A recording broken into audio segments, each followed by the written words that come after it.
Hello, good morning, good afternoon, good evening. Greetings from Tokyo. This is Makoto Kato from Overseas Environmental Cooperation Center, Japan. Welcome to the event for Symposium on Application of Green Hydrogen Solutions for Advancing Decarbonization in SIDS. This symposium has been co-organized by the Ministry of the Environment, Japan, International Renewable Energy Agency, IRENA, through the SIDS Lighthouse Initiative and Green Climate Fund, GCF. The meeting of the symposium has been organized as also a part of the virtual training workshop on climate financing for small island developing country state SIDS. So we have very exciting panelists on presentations today regarding green hydrogen application, especially in the SIDS context. To start the meeting, I would like to invite Mr. Ryuzo Sugimoto as the representing speaker on behalf of the Ministry of the Environment, Japan, to provide opening remarks. Mr. Sugimoto, please. Thank you very much, Kato-san. Distinguished participants, good morning, good evening, and good afternoon. Thank you very much for participating in this online event. Symposium on Application of Green Hydrogen Solutions for Advancing Decarbonization in Small Island Developing States. I'd like to extend a few words on behalf of the Ministry of the Environment, Japan. With the completion of the COP26, the world has now entered the implementation phase of the Paris Agreement. At the same time, all countries are required to raise their ambitions further. In implementations, expanding the utilization of renewable energy is essential to accelerate the transition to a decarbonized society. However, the ability and potential of renewable energy source varies from country to country. Also, for many island countries and regions, ensuring power grid stability is a key for increasing renewable energy ratio in their energy mix. In this context, hydrogen offers a significant advantage in overcoming these challenges as an energy carrier that allows us to store and transport green energy across time and distance. In the first half of today's symposium, we'll invite a number of excellent speakers who will introduce technologies for producing and utilizing hydrogen from renewable energy source, as well as program for introducing hydrogens. We have also invited colleagues from Australia in these sessions. The leaders of Japan and Australia agreed on the partnership on decarbonization through technologies in June last year. Based on this partnership, the two countries will collaborate closely to accelerate bilateral cooperations on green hydrogen toward promoting decarbonizations and realizing net zero emissions society. In the latter half of these sessions, speakers from island countries and regions will be invited to discuss issues related to the introduction and application of hydrogen solutions in their countries or regions. The aim of today's session is to look at the existing and emerging solutions on green hydrogen from Japan, Australia, and multilateral development banks, or ADBs, in the first half, and to confirm the needs of SIDS in the latter half, and bring them together to explore the way forward. I hope that today's symposium will springboard to advance the utilization of green hydrogen toward building a decarbonized society in island countries and regions. Thank you for your attention. Thank you very much, Sugimoto-san, for your opening remarks.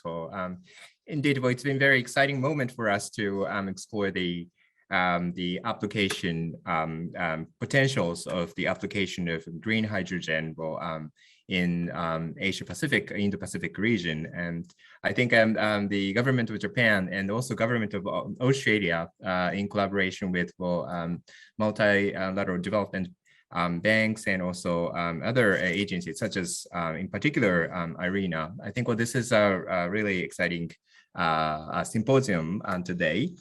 So with the very good opening remarks, we would like to start the first part of this symposium. Actually, this symposium comprises of three parts of the substantive session. The first session actually deals with the introduction or application of green hydrogen technologies for advancing decarbonization with the number of presentations, short presentation actually. And then second one is going to be the virtual site visit. Although we wanted to actually invite you to Japan, but due to the this setting, we were unable to have you here in Tokyo or in Japan. However, we have prepared for the sort of like a virtual site visit with videos. So this comes to the second one. And then the third one, actually, the second part of the session is going to be a discussion on green hydrogen technology application to SIDS countries with participation of SIDS representative. So this is the format of today's session. So without further ado, I would like to invite you to dive into the very exciting first part. So that we have a number of presentations, and then we basically limit the presentation time like 5 minutes. But of course, we are very flexible on this. So we would like to, if 5 minutes possible, we give you kind of like a ring, but please don't worry, we're flexible. So with this housekeeping announcement, I would like to invite Mr. Sugimoto again to introduce, to deliver a presentation on behalf of the Ministry of the Environment, Japan. Sugimoto-san, please. Thank you very much. Okay, just a moment.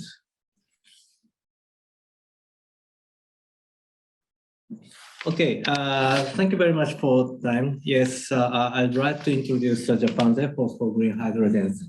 Just now, I think that, yes, please, that's right.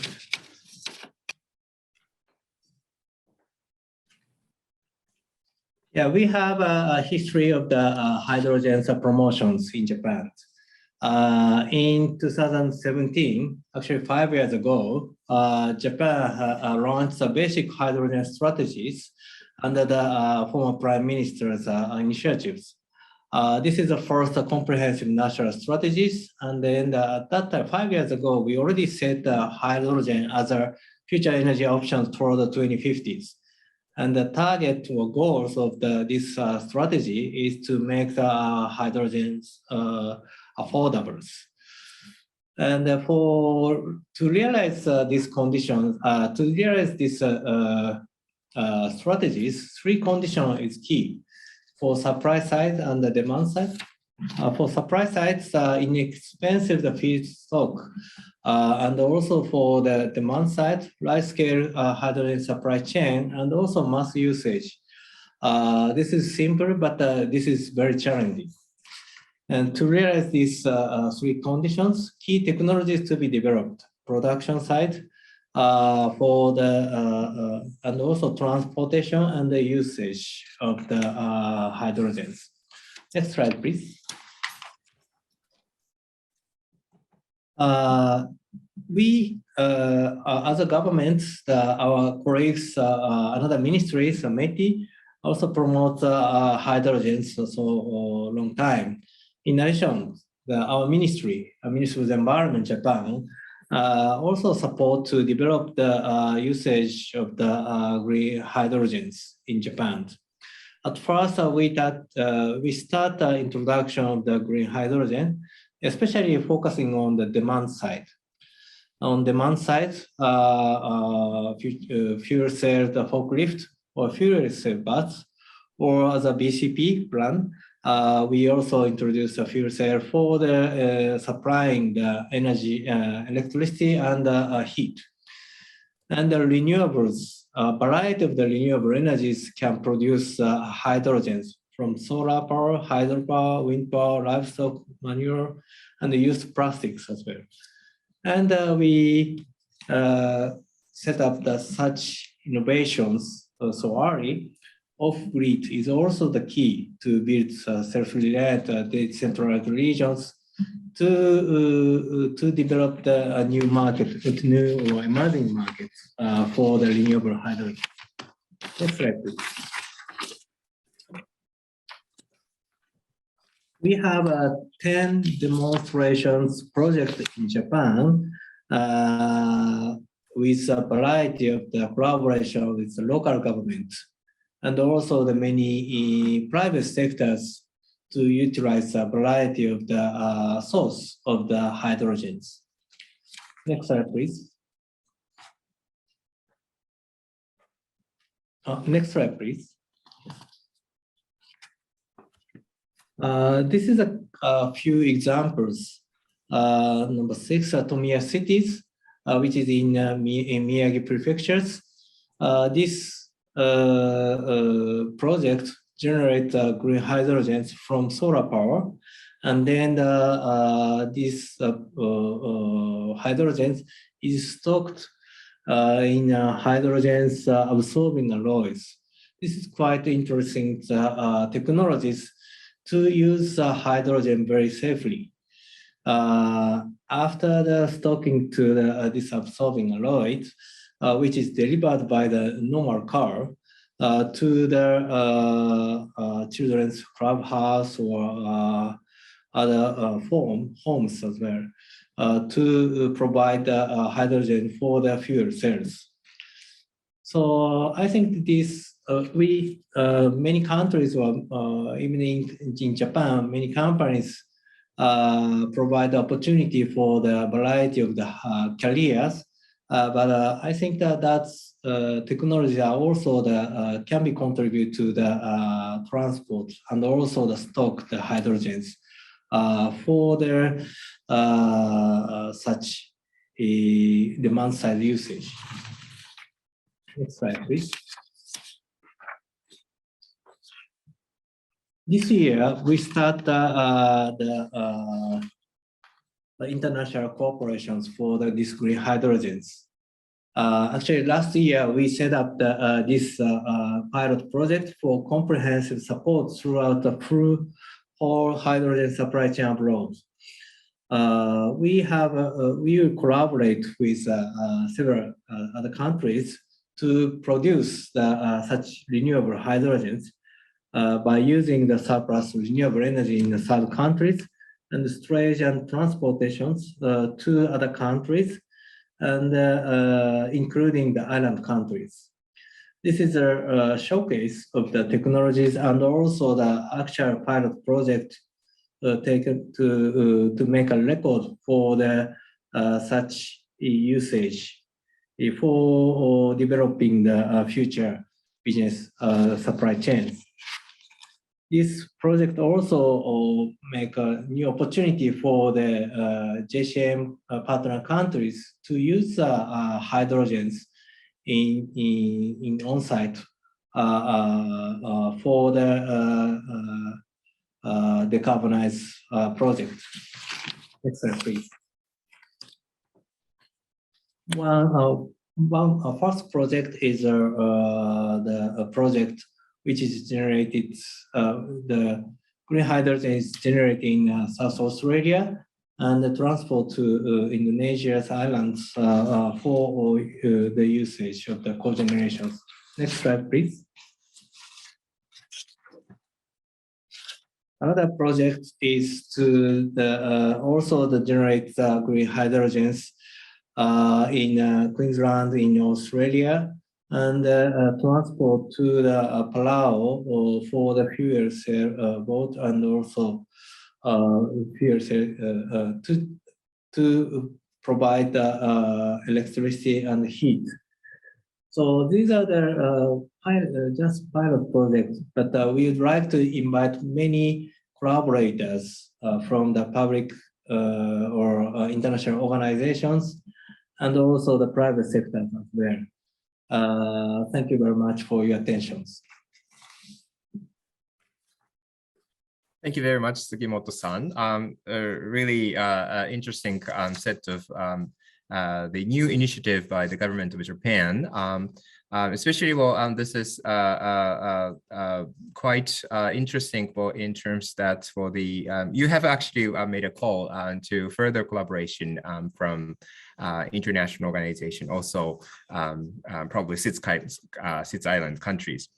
All right. Then I would like to invite for the next presenter speaker, Mr. Sam Low. Mr. Sam Low is a project director, Office of the Special Advisor to the Australian Government Low Emission Technology.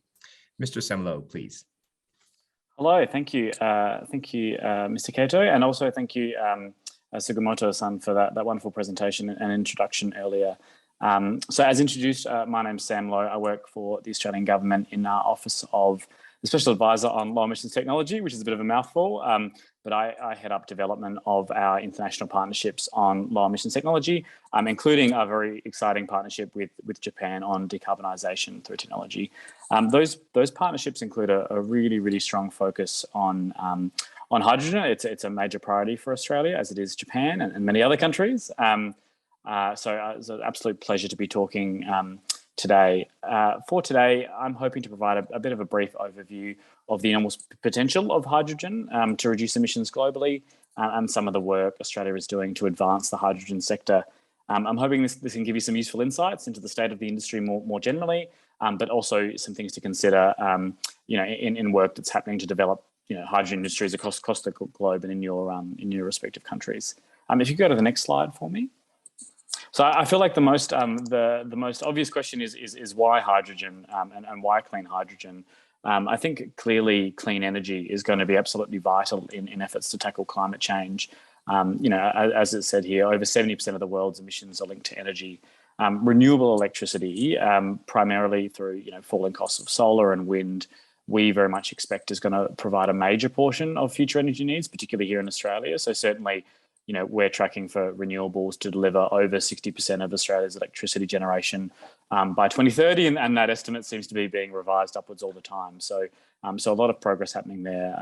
We're also working really, really closely with our Pacific neighbours to support their ambitions on renewable energy and electrification. So, for example, in the Solomon Islands, we're supporting the Tina Hydro River project, which is going to support the Solomon Islands to achieve their emissions reduction targets. We're also working through our infrastructure financing facility for the Pacific to support a solar and battery storage project in Palau. But renewable electricity can't do everything, as Mr. Sugimoto-san said, and we very much expect clean hydrogen will have a major role to play globally. As you can see here, huge range of potential applications and uses for hydrogen. And when that hydrogen is used as a fuel, its only byproduct is water, so no carbon emissions. But of course, the hydrogen is only an energy carrier, so the production method becomes absolutely critical to the emissions reduction achieved. And I'll talk about that in a little bit more detail later on. As I said, hydrogen is hugely versatile. We see a number of really prospective areas for hydrogen use here in Australia, but also globally. So blending with or replacing natural gas to heat homes and industry and for cooking, hydrogen for use in electricity generation and storage, and particularly, using renewables to create hydrogen during periods of excess renewable energy generation, and then converting it back into electricity when there's insufficient supply. It can be used in fuel cells to power cars, trucks, buses, and trains, and Japan's doing some really exciting work there. It can also be used as a chemical feedstock, so in things like ammonia production, which is currently the largest use for hydrogen in Australia and globally. So I think there's an interesting element there to hydrogen where it's about sort of shifting energy between time or between geographies. So for Australia, where we very much have ambitions to be a major exporter of hydrogen to the region, you can do it a number of different ways as liquid hydrogen or as one of its derivatives, such as ammonia, Ammonia, has a lot of promise because of existing global supply chains for ammonia. But obviously, there's a lot of progress happening with other techniques there, such as liquefied hydrogen or others. I think interesting observation is the economic use case for hydrogen really does seem to vary quite a lot by location, country, and specific circumstances. So depending on, what are the transport costs if you have to import hydrogen, what are the costs or availability of existing alternative fuels such as renewable energy, and a huge range of other considerations. But certainly in Australia, we see a really major role for it. If you go to the next slide, please. So just taking a step back, in 2019, we released our National Hydrogen Strategy, which provides a framework for Australian governments, including our state and territory governments. And it's wonderful to be joined by a colleague from the Queensland government today. It was really a strategy to bring together all those parties to build Australia's hydrogen industry and establish Australia as a major global hydrogen player. There's a range of themes which are sort of listed there, but it really is trying to be that national coordination piece of identifying what are the regulations and legal changes we need to make. How can we build production capacity and build that demand in lockstep with it? What's the role for international engagement and underscoring the importance of investing in R&D and also building those international partnerships, which is a really key part of what my job is. I think a really important recognition in that strategy is that the scale and pace of the hydrogen industry is uncertain as a new industry. So the strategy is very much an adaptive one, looking to respond to events as they unfold. We've been making really good progress on that strategy since it was released. We're working to develop a guarantee of origin scheme, which I'll talk about in a little bit more detail shortly. We're finalising a national hydrogen infrastructure assessment. And we're also mapping future workforce capability requirements. The first state of the hydrogen report we released last year showed that we're on track to becoming a major hydrogen producer. So very exciting times ahead. There are a few challenges though facing the hydrogen industry. There's definitely challenges. I think as Sugiyama-san said, sort of building that demand and production in lockstep are really, really crucial there. Driving down the cost of production at scale and reducing those delivery costs to the consumer as well. Our goal in Australia is to get the production cost of clean hydrogen below $2 Australian per kilogram, which is around $1.50 US, depending on the exchange rate. If we go to the next slide. Thank you. So just focusing a little bit on our guarantee of origin schemes, I do think it's an interesting piece of work. A really key requirement of building that hydrogen industry is a need for customers to have transparency and confidence about the hydrogen they're purchasing or using. So accurate and robust tracking of the qualities of the hydrogen that end users are buying is going to be really, really critical to building that global scale and enabling trade. And it's a real priority for the Australian government. So we're taking a leading role in developing a hydrogen guarantee of origin scheme. And we're also doing that international work to make sure that any domestic scheme in Australia also works within an international context. So internationally, we've been working through the IPHE, which is the International Partnership for Hydrogen and Fuel Cells in the Economy, to agree common carbon accounting methodologies. It's simply being, I guess, for a given kilogram of hydrogen, giving the consumer confidence about the emissions associated with that. So our approach is very much focused on tracking those underlying emissions. If you go to the next slide, that'd be good. So just this is my final slide because I've only got 5 minutes, so I'm trying to scoot through it. But I think it's just interesting to note the scale of activity that's underway in Australia and globally. So the Australian government, has so far committed over $1.4 billion to accelerating the industry. That's just the federal government, state and territory governments, and industry have all made very, very large commitments as well. So at a national level, there's a huge amount of activity going on. That funding is used for a range of activities, so research, development, market activation. A really key plank of that, and this goes to sort of the use cases and the economics of hydrogen, is targeting the creation of clean hydrogen industrial hubs. And we're investing just under $500 million Australian into that. The thesis there being that if we can bring together hydrogen producers, users, and exports, hubs will allow for bigger supply chains, which help reduce cost, lower infrastructure costs, and fostering industry innovation and collaboration, which is what we really want to see. We've also got a really strong focus on international collaboration, which is my work, and we've invested a bit over $500 million into driving international partnerships on low emissions technology, not exclusively on hydrogen, but a very, very big focus on hydrogen. Particular amongst them is our partnership with Japan on decarbonization through technology. At the very start of this year, we were really excited to announce a $150 million Australian clean hydrogen trade program which is looking at supporting Australian-based hydrogen supply chain projects with a focus on exporting to Japan.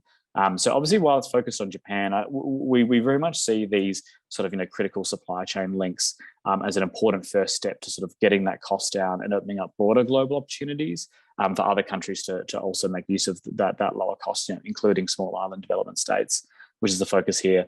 Another focus for us is in the maritime sector. So last year at COP26, we joined the Clydebank Declaration together with Fiji, Marshall Islands, Japan, and a range of other countries to promote progress on green shipping. I'll stop there because I think I'm over time, but thank you very much for having me today. I hope my presentation's been useful, and I look forward to talking further and answering any questions you might have. Thank you very much, Sam. Really grateful to see what the powerful leadership initiative by the Australian government. I think the Australian government has set a strategy, and you have set of policies and strategies on the top of the technological robustness already established within domestic market. But I think it's also useful for us to learn from your experiences, and also this could be replicated to other countries, well, including Japan, but also SIDS in the Pacific, for example. Thank you very much for your exciting presentation. So the next one, I would like to invite for Ms. Noelle O'Brien.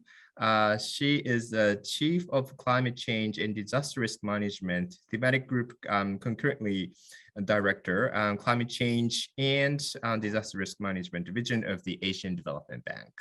Noelle, welcome. Thank you and good morning. Can I just check that you can hear me clearly? Yes. Yeah, and I seem to have finally caught COVID.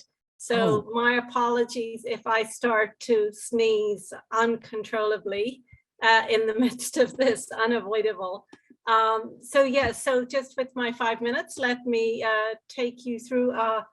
I can see you have the IRENA slides. Is it possible to bring up the ADB slides? Is that correct? Sorry, we're going to change.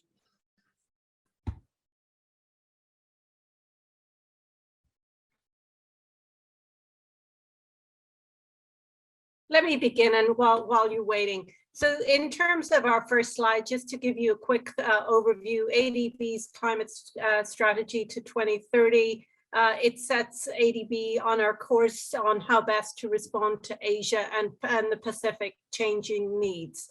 ADB sets climate change as one of our 7 operational priorities. With this strategy, we aimed to originally mobilize 80 billion in climate finance cumulatively over the period 2019 to 2030. In 2021, we raised that ambition to 100 billion for the same period. We've also committed to 75% of our operations to support climate action by 2030, and this to include both adaptation and mitigation. We have set out ambitious targets for providing reliable energy access to all, together with the amplified calls for action on climate change. So if I can ask you now to go to the 3rd slide in the presentation, and I'll just draw some attention to ADB's new energy policy.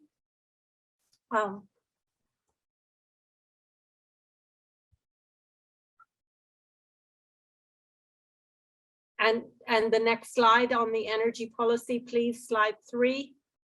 So this energy policy aims to support universal access to reliable and affordable energy services while promoting the low carbon transition in Asia and the Pacific. This policy is based around 5 principles. First of all, is on efforts to bring affordable, reliable, sustainable, and modern energy to all so as to eradicate extreme poverty and reduce social inequalities. The second principle will provide support to its DMCs to tackle climate change, enhance environmental sustainability, and build climate and disaster resilience. Thirdly, looking at supporting institutions, both private sector participation and good governance. And this will include institutional development, financial sustainability, and good governance of energy sector institutions and companies, as well as private sector participation. It will also assist in creating the policy frameworks needed to manage energy transition. The last principles here focus on promoting regional cooperation and integration to support energy systems and to strengthening energy security. And finally, ADB will continue to combine finance, knowledge, and partnerships and its country-focused approach to deliver integrated solutions with comprehensive and magnified development projects. So moving on to our next slide, please. Let's focus in on ADB's support on hydrogen for member countries. So as we envisage hydrogen being one of the crucial clean energy sources for decarbonization, we have been supporting the promotion of hydrogen through a variety of channels. These include conducting workshops and developing publications on hydrogen to provide the latest trends and technologies to policymakers and the private sector, as well as to build capacity. We've been supporting governments in our DMCs to develop strategies, roadmaps, and regulatory frameworks for hydrogen energy development. We've also been conducting studies to enhance hydrogen trading platform and to identify pilot hydrogen projects to demonstrate the scaling up in the future. And of course, ADB as a financial institution, we are very keen to finance such projects identified through the study from upstream to downstream of the hydrogen value chain. And moving on then, I would like to draw your attention to the Japan Fund for the Joint Crediting Mechanism and how this is supporting ADB's efforts on hydrogen. So for demonstrating new hydrogen technologies, grants and concessional financing play a critical role to de-risk such investment by governments and the private sector. In our division, we have the Japan Fund for the Joint Crediting Mechanism, and this is an ADB trust fund which is contributed by the government of Japan, and we use it to support adoption of advanced low carbon technologies in ADB projects. We believe that the JFJCM can be one of the financing sources to support such hydrogen projects in Asia and the Pacific region. Among ADB's developing member countries, 11 countries are eligible for this support as they have a bilateral agreement with Japan on the joint crediting mechanism. For sovereign projects, JFJCM provides grants to cover the incremental cost of advanced low carbon technologies. And for non-sovereign projects, the JFJCM provides interest subsidy to reduce the interest payment. So the maximum grant that can be made available from JFJCM is 10% of the total project cost, which is capped at $10 million. And for my last slide, just want to draw your attention to work in progress. To identify and develop such hydrogen project potential with ADB financing and the JFJCM, we have initiated a pre-feasibility study for green hydrogen in 2 of our countries, the Maldives and Palau, using the JFJCM fund. The tentative results from this work show that for small island countries like the Maldives and Palau, the priority should be given to increasing renewable energy penetration, and the excess renewable energy should be utilized to produce green hydrogen. In the meantime, the results suggest to develop pilot scale green hydrogen projects to increase readiness and the capacity of local stakeholders, including government, utilities, and potential service providers, with the aim of achieving net zero in the long run. More concrete pilot projects will be further discussed and elaborated by the end of the study, but we are currently considering fuel cell speedboats with green hydrogen production infrastructure for the inter-island transportation, and also hydrogen-based microgrid with cogeneration, for example, for hotels in island resorts. We see these as promising technologies to be demonstrated. We still need to clarify some aspects on the course of the study, such as analysis on cost, competitiveness of green hydrogen, potential greenhouse gas emissions reduction by the pilot projects, and in the end, we will come up with a recommendation on roadmaps for promoting green hydrogen in the two countries. We will continue this survey through April, and we will have more consultation with governments and other key stakeholders in the Maldives and Palau to move forward. So that's where I'm going to leave it. The last slide has my details, obviously, and also my colleague Shintaro Fuji, who is leading this work with us as the JCM fund manager. So thank you very much, and I'll be here to answer questions also. Thanks. Thanks, Noel. Thank you so much for giving your excellent presentation despite your health situation. It's been very informative to hear what is happening around ADB and also the JCM scheme. Thank you very much. The next, I would like to invite Mr. Andrew Broadbent, Director, Industry Development, Department of State Development, Infrastructure, Local Government and Planning, State of Queensland, Australia. Andrew, please. Thank you very much for having us today, and apologies for the long title. I'll just wait for the slides to come up, but I was just going to provide today a brief overview of hydrogen activity in Queensland. The guiding, you can go to the next slide if you'd like. The guiding policy for us is the Queensland Hydrogen Industry Strategy, which was released in May of 2019. Sets a bold vision around both domestic uses of hydrogen, but also the establishment of a long-term export market. Hydrogen is only one part of the overall emissions reductions strategy of the Queensland government, with significant activity across the Climate Action Plan and development of renewable energy zones, and also activity into minerals for batteries, for example. You can go to the next slide if you like. So since actually prior to the release of the strategy, but certainly since the release of the strategy in May 2019, it's fair to say there's significant investment activity and interest in relation to the use of hydrogen, both for a whole range of domestic applications, which Sam Lowe from the Australian government referred to in his presentation.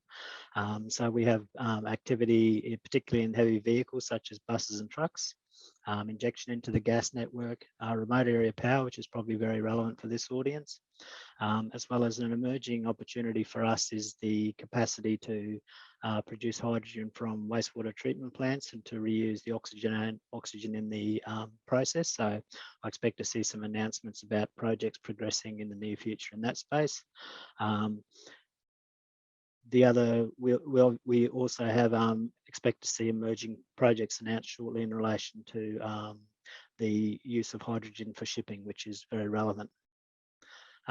So we have a range of programs across the Queensland government. I'd just like to speak briefly around the Queensland Renewable Energy and Hydrogen Jobs Fund, which is a $2 billion fund which aims to partner up with the energy government-owned corporations in Queensland with private sector proponents, both across renewable energy and hydrogen. And if you go to the next slide. Sugimoto-san referred to this project. So this is CS Energy, which is a government-owned corporation which operates power stations. They've partnered with a range of Japanese entities in relation to a project both for producing hydrogen for domestic use associated with the particularly transporting Queensland, but also this trial project which is looking at the potential for export of hydrogen to Palau. You can go to the next slide if you like. And another project which is an example of the linkage between the energy government-owned corporations and the private sector, and this is at a very different scale, is the proposal in Central Queensland in Gladstone by Stanwell Corporation with a range of partners to develop through a stage process a large-scale export project built around liquefied hydrogen. You can go to the next slide if you like. So I referred previously to some of the projects that are progressing in a domestic scale. This is just to provide some examples of projects that have benefited through the $25 million Hydrogen Industry Development Fund. So up in Townsville at Sun Metals Refinery, we have a project which is integrating the use of hydrogen into the refinery operations. So initially looking at heavy vehicles that operate between the refinery and the port. In Gladstone, we have a hydrogen gas blending project, which is injecting hydrogen into the local gas network. And I referred previously to remote area power, and one of the projects which is progressing is a ecotourism resort down in the southeast corner of Queensland, which is looking at the integration of hydrogen into remote area power. You can go to the next slide if you like. There's been very significant, obviously, training and skills is very important in terms of the use of hydrogen in ways that it probably hasn't been used historically. So there's been a significant investment by the Queensland government into training and skills infrastructure. You can go to the next slide if you like. Obviously, an emerging one for us, Brisbane's a signatory to the Tokyo Declaration on Sustainable Recovery. There's Olympic and Paralympic Games will be here in 2032, and we expect those to be very significantly focused on being climate positive. And I expect that hydrogen will play a significant part in that, and that'll be an emerging opportunity for international partnerships. And I think that's it. Thank you very much. So there's contact details, web pages there. More than happy to field inquiries at any stage. Thank you very much, Andrew, for introducing for the very proactive initiative of from the state of Queensland. Basically, Queensland is sort of like a closest part of Australia to us, to Japan, but also to Indo-Pacific, Asia-Pacific countries. But also, it's remarkable that the state of New Zealand, state of Queensland, is making this advanced movement toward the hydrogen front. So I think it's good to know that you're also a very important player in this area. Thank you very much, Andrew. So now I would like to invite Professor Dr. Masakazu Sugiyama. He's a professor of the Research Center for Advanced Science and Technology at the University of Tokyo. Sugiyama Sensei, welcome. Yes. So let me share my slides. So one moment. Okay, can I share the slide by myself? Okay, please. Yes, one moment. So I hope you can see my slide. Okay. Yes. Right. So hello everyone. I'm Sugiyama, belonging to the University of Tokyo, Japan, and I'm so much keen about the introduction of the massive renewable energy facilitated by the hydrogen. And today I'd like to share what's going on around me quite briefly. So let me just briefly remind you the basic concept regarding the hydrogen for the disruptive installation of the renewable energy. First, the hydrogen is used as a very high capacity, long-term electricity storage media, which can be used in a complementary manner with the batteries. And also, hydrogen is fuel, and fuel, as you know, is a vital for sustaining our economies and life. So fuel is used for the adjustable electricity power generation, and fuel is for heating, especially for high temperatures, and also for powering mobilities. And the decarbonization of that fuel necessitates the CO2-free hydrogen. So let me just show you one example of the independent energy supply system. This is actually the one, say, hobby kit in my campus. And this one is the, say, drink vendor. You can purchase that for your money. And this particular drink vendor is totally powered by renewable. And for powering this very typical vendor in Japan, we need 2.5 kilowatt solar cells, and also the relatively high capacity of the batteries.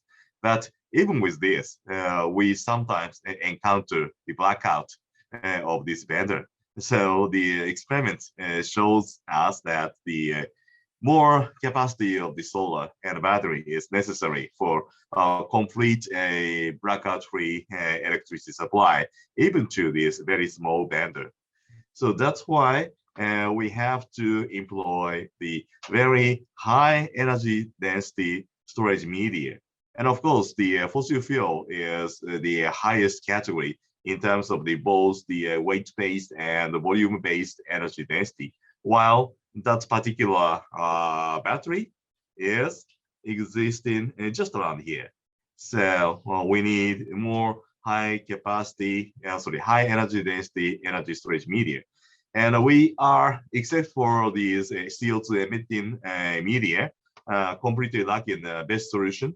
But as I have said, the hydrogen is probably the only technology which can be installed in a massive manner to satisfy the demand for the CO2-free energy storage media, which can be produced from the renewable energy.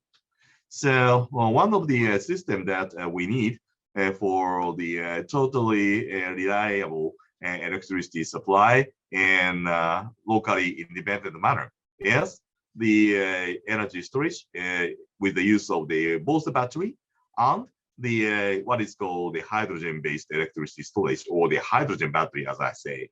And that one is actually the combination of the water electrolyzer producing the hydrogen as electricity storage media, and the conversion of that particular stored hydrogen, stock hydrogen, to electricity again, so that we can supply the electricity continuously to the demands like houses or these industries, as well as the good use of the waste heat and oxygen. This one is a very pioneering example existing in Japan, and my co-worker, Professor Kono, has installed this system in a southern area of the Japan, Nagasaki. This is a very nice, say, play park. And here we have a very special building, which is the only 12 rooms included. And the other one is totally powered by renewable and not connected to the global grid. And that one is, as I have said, using not only the battery, but also the hydrogen as a very long-term and high capacity electricity storage media. Without this, we cannot supply electricity in winter time when power generation is quite in shortage in comparison to the summertime.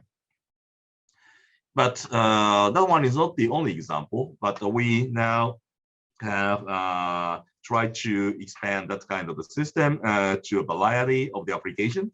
And this one is a very recent work, which is for powering the electricity for the aquaculture in a remote island in Japan, the Iki Island, in the same prefecture, Nagasaki.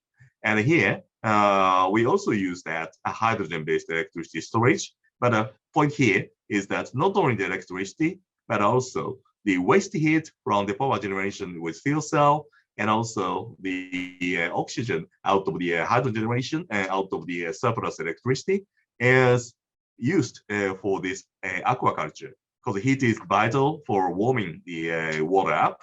and also the oxygen is vital for the keeping the good health of the fish inside. And expanding our perspective to a larger scale, we of course need the very high penetration of the electricity, mostly powered by renewables, and also the fuel, again, the CO2-free hydrogen. And that amount of the CO2-free hydrogen in the entire Japan is very large. At least this governmental perspective is expecting or necessitating the 20 million ton per year of the either hydrogen or ammonia for powering our energy demand outside of that renewable electricity.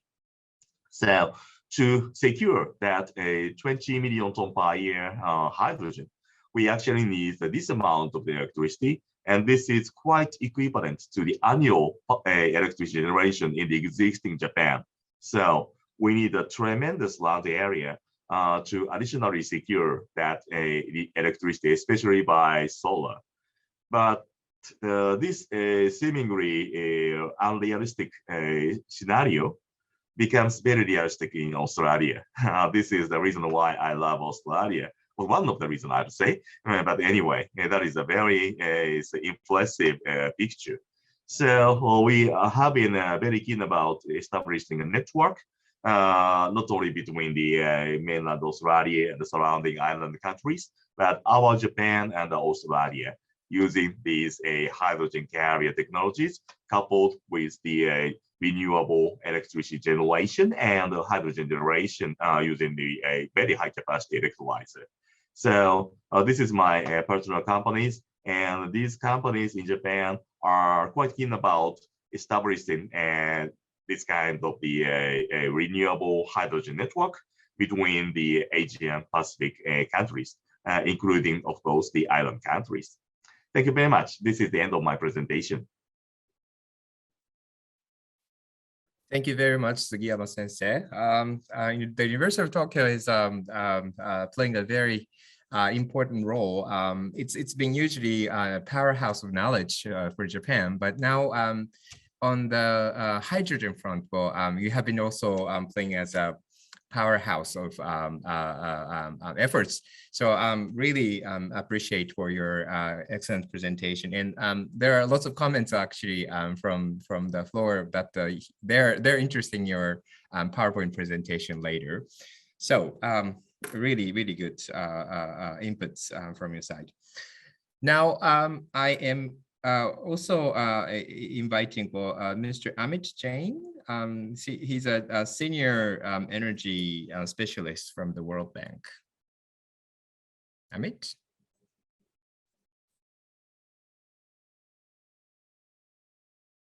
Hi, good morning, everybody. Hi, good morning. So I'm quickly going to go through the World Bank approach, how World Bank is working on green hydrogen to decarbonize small and island countries.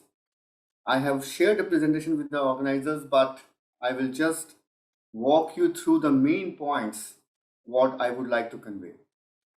First, we all know very well that green hydrogen has the opportunity of a clean and flexible energy vector with transport and industry. Several countries has now would like to go for net zero, and there is already movement in the energy sector and the transport sector. But it is the hard to abate sectors, the industries, which I think the challenge to net zero lies. And to decarbonize industries, green hydrogen has a very good future. A lot of small island countries have declared their net zero, including Maldives, which has declared the net zero to be by 2030. And the challenges in island countries, we know very well, is dependence on diesel, imported hydrocarbons. These are small isolated systems where the price is a premium, both for diesel and also for renewable energy and green hydrogen. So in this, I believe there should be a clear pathway. How do we align renewables with green hydrogen in small island countries? How can we use green hydrogen combined with fuel cells? And we should ensure commercial and long-term off-takers. If you look at the history of solar and wind, the reason it was successful was because they were able to ensure PPAs which were bankable for long-term. We should try to replicate the same for green hydrogen. Again, the renewable energy has shown that if there's a clear vision, institutional arrangements, regulations, policies in place, then green hydrogen could be the answer for net zero. Now, there are several reasons why green hydrogen is commercially not viable in small island countries and developing countries. One is high cost of electrolyzers, uncertainty of technical performance, lack of national strategies and roadmaps. How do we procure water? You will be surprised to know the amount of water used to produce green hydrogen is enormous. We have to find solution to use water conservation techniques while producing green hydrogen. These are some of the challenges where World Bank is working with 12 countries, including several small island nations, to develop national roadmap for green hydrogen and also planning to do pilots in some of these countries. Green hydrogen also faces high cost of transportation infrastructure and logistic problems. There is an extreme shortage of specialized engineers and cost of experts. So what I'm trying to say is it is going to be a difficult challenge for all of us in the next 5 years to make sure green hydrogen gets the same or better success than what solar and wind has observed. Now, let us come specifically to what World Bank is doing to advance green hydrogen. First, we are working on global knowledge reports. One report on green hydrogen in developing countries is already out. And as I mentioned, we are supporting 12 countries with technical assistance to better understand the role which green hydrogen can play. And in due course of time, these reports will come out and these are in public domain. We are providing technical assistance to inform country strategies and roadmap. As I mentioned, in Maldives, we are working with the Maldives government for a green hydrogen roadmap which can fit in their net zero goals. In addition to technical assistance, World Bank is also providing concessional loans for large production facilities and for green hydrogen funds. We are in discussion with climate finance also to mobilize significant resources. Now, there are a few questions we need to answer first. Is it better to be an early mover or a cautious entrant to green hydrogen, given the high cost of green hydrogen? Second, are there important competitive advantages on any parts of the value chain? For example, in renewable energy generation, proximity to markets, existing infrastructure. Third, if we competitively price green hydrogen, are there applications that will be attractive to switching to it? And finally, how can green hydrogen increase the high number of high quality jobs and contribute to green recovery? So these are some of the questions on which World Bank is working with several countries to answer some of these questions. We are now in the process of designing and operationalizing funds to initiate new technology fits. We are in the process of integrating decarbonization incentives and pricing mechanisms. And we are also now helping to integrate the capacity building program, as I mentioned, to create experts and make sure that these experts are able to take the green hydrogen in future. Some of the countries I'll just mention in the last where we are working on green hydrogen are Morocco, Costa Rica, Namibia, Chile, India, Peru. These are some of the countries in which government has asked us to partner with them on the green hydrogen technologies. I'll just spend one last minute that there has been a lot of hype on green hydrogen for good or bad means. And I use the word specifically hype because the target of $2 per kg of hydrogen is far, far away. The challenge of all of us who have gathered here today is, can we play the role of a catalyst to bring the cost of hydrogen down and also make the production of green hydrogen more sustainable? As I mentioned, the amount of electricity and the amount of water required in green hydrogen is enormous. We have to think about ways and means, how do we make it much more sustainable so that the goal of green hydrogen in the coming years is good for developing and small island countries. Back to you, Mr. Kato. Thank you. Thank you very much, Amit. It's also good to know that the World Bank has playing an active role already in supporting developing country, especially SIDS and also other parts of the world. So today, we had excellent presentation inputs from the panelists. We would like to actually take up the guiding questions for here to one or two. I think we would like to spend more time, but due to time constraints, let us take up one or two guiding questions. On the top of it, at the Q&A functions, there are specific questions addressed to the panelists, so that the panelists are welcome to respond to their questions individually. So now I would like to take up guiding questions. So there are two actually. What roles can green hydrogen technology play to create decarbonization society in future in the future SIDS? So I think what is the role that the green hydrogen technology should play or can play for SIDS in decarbonization world? So this is number one. And also, what are potential international partnerships in industry, also international organization, governments, academia to advance hydrogen technologies?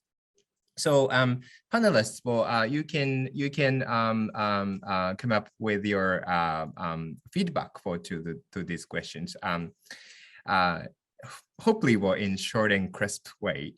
So I would like to. Okay, so I would like to go reverse way. So Amit, you're going to be the first to respond. Thank you very much. I will take the first question, which is very important. As I mentioned, see, what I say very often is the last 10 years belong to renewable energy. Solar and wind revolutionized the market in what we are. 10 years back, nobody thought solar where it would be. Now there is a renewed focus on electric vehicles and storage. But as I mentioned, the power sector and transport sector are relatively easy to decarbonize. But if you talk about steel, chemicals, aviation, shipping, these are the sectors which contribute 50% of the greenhouse gases emissions. And we have not even touched these sectors. These are the sectors what are called the hard to abate sectors, because these sectors are based on smelting. These sectors are based on very high temperature, sometimes of the tune of 1000 degrees centigrade. Unless we have a solution to decarbonize these sectors, our goal of net zero will remain a distant dream. That's the reason, and that is the reason why there is a renewed focus on green hydrogen. One, the cost of hydrogen has been in world, Mr. Kato, for last 10-20 years. We know it, right?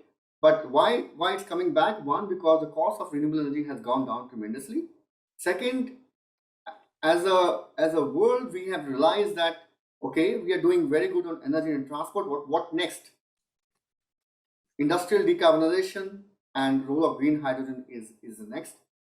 And finally, just combining your second question, I think on the partnerships, we are still lagging.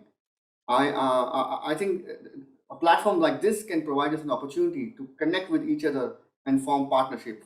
I'll give one last example. As a World Bank, we have a storage partnership which has been working for the last 3-4 years.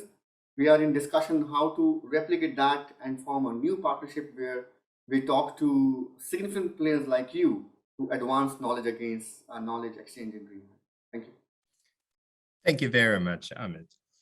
Sugiyama Sensei, actually, for other commitments, well, he had to leave earlier. So I would like to entertain Andrew to respond for any of these questions. Yeah, thank you. So it's an interesting proposition.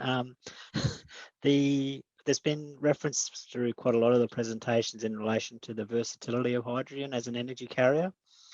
And I guess that's certainly reflective of the spectrum of investment activity that we're seeing in Queensland. And I guess the key is that if you can cost competitively produce hydrogen or its derivatives, it opens up a whole range of opportunities for use. For example, in Queensland, probably very large distances travelled. Transport is a difficult to decarbonise sector for us. The capacity to produce cost competitively hydrogen and use that as a fuel is a particular opportunity. So I guess that's the key one, is that transfer of learnings and technology that is going to reduce the cost of production will open up a whole spectrum of potential uses. Thank you very much.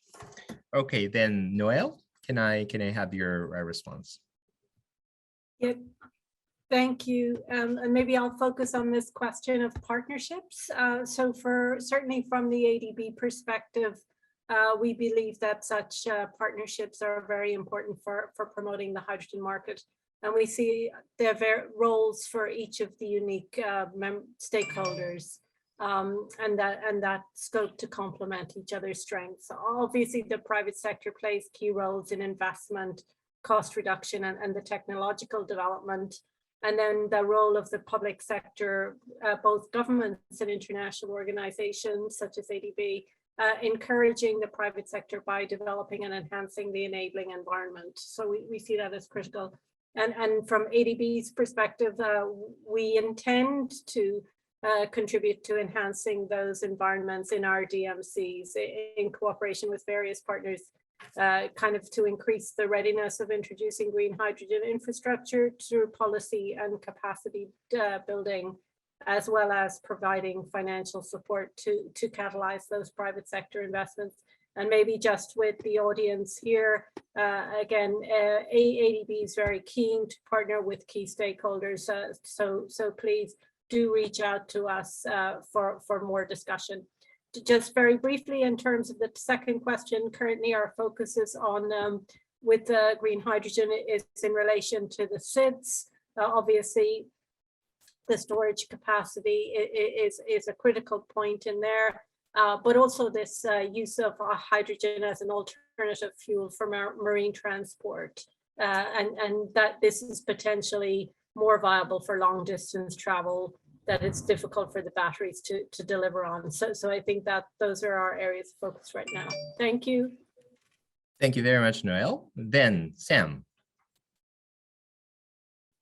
Hello. Wonderful answers so far. I think on sort of the use of hydrogen, I think there is sort of a sense that it's very sort of, circumstance specific. So in a country like Australia, I mean, we're very lucky to have, a huge amount of space with a huge amount of renewable energy resources. So the opportunity for hydrogen there is very much in that sort of hard to abate chemical sector, but also those where electricity just doesn't quite work. So so some transport applications or remote power settings might be circumstances there. So I think in general for SIDS, it's probably hard to give a general answer, but I think that it sort of depends on all the factors of those circumstances.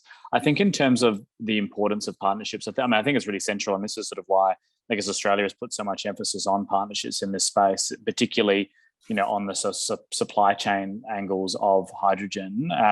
It takes two to tango is the old adage, but certainly us working with those countries who want to, be big users of hydrogen, it's incredibly important that we're working with them to build those supply chains and those relationships, building on our already really good relationships in many areas of trade, particularly with Japan and others in the region. So I think that's really central. I think the other aspect of partnerships there is sort of cracking that, those technical challenges around hydrogen. I think, point was made before that there are challenges in getting these costs down. I think, there are a lot of work to go, and clearly, the cost of renewable energy is going to be key there for the electrolysis route, getting electrolyzer costs down and getting transport costs down, and all of that requires technical collaboration between experts. So forums like things like the Mission Innovation and Clean Energy Ministerial are really good avenues that people can share those expertise and advance the industry, because I guess it's all in our collective interest to do that. So I think that's absolutely essential.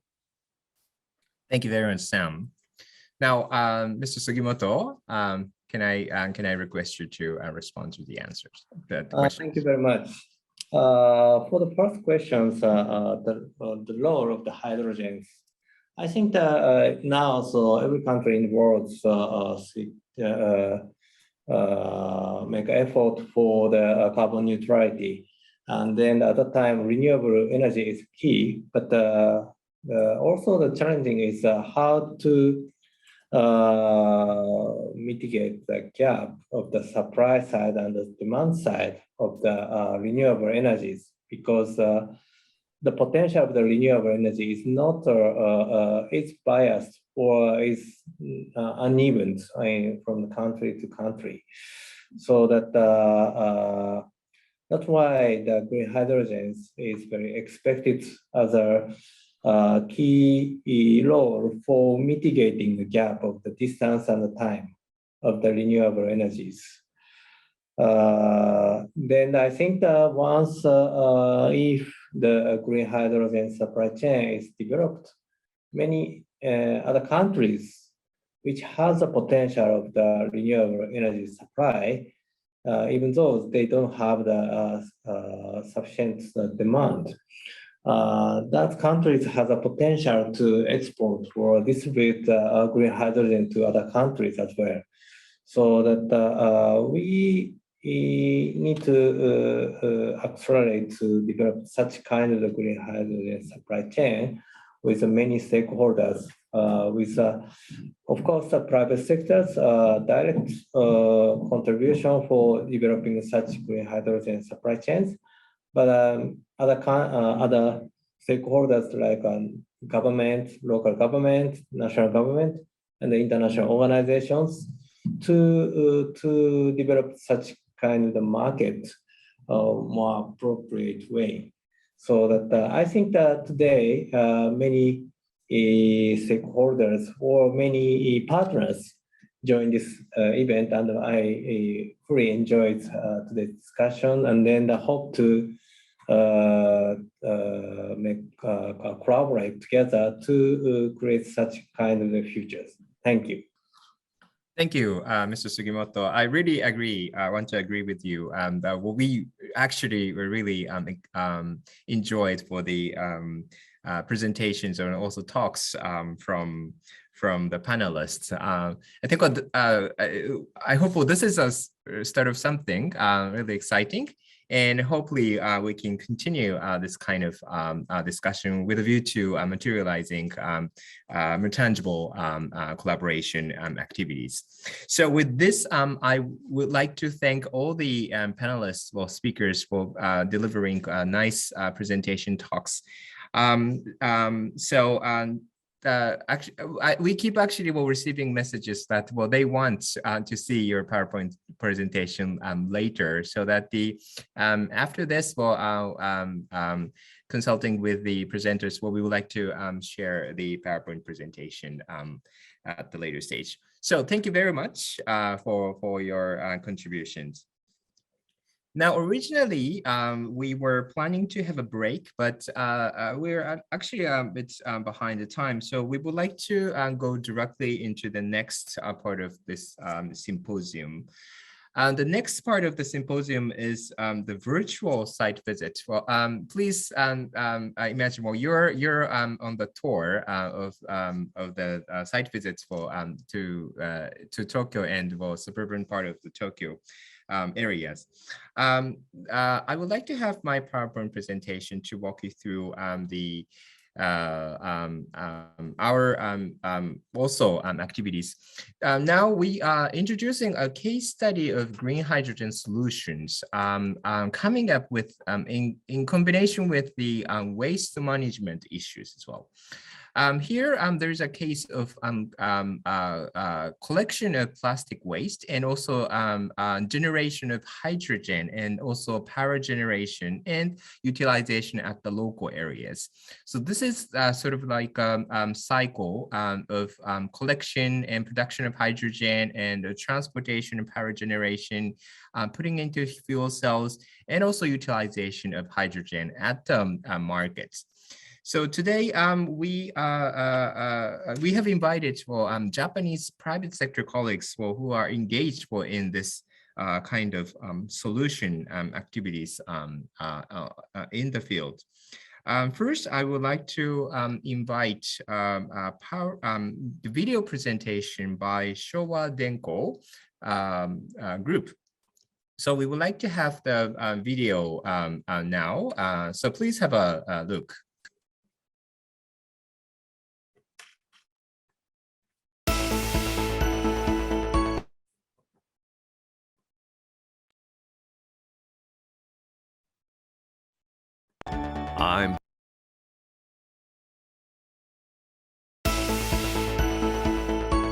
Hi everyone. Thank you for visiting Showa Denko Kawasaki plant today. I'm Dr. Ammonia, studying plastic chemical recycling. I'm Assistant Lisa. Before demonstrating the process, we want you to know a little about the plastic chemical recycling at Kawasaki plant. Doctor, what's chemical recycling? Chemical means chemistry, right? It's not regular recycling? Let's not get ahead of ourselves, Lisa. I can't answer all your questions at once. First of all, let's understand why the recycling is necessary.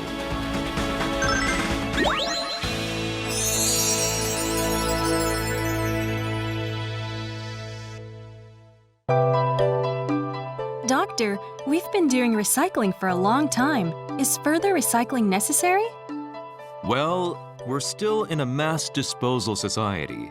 In Japan, waste is estimated to be 1 kilogram per day for each person. I never imagined that. For that amount of waste we create, do you know how we dispose of it?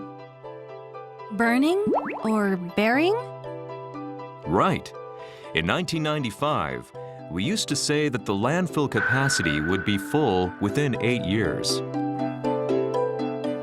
Oh no! Such an urgent issue. I didn't know that. See, that's why we need recycling. We can't burn or bury it.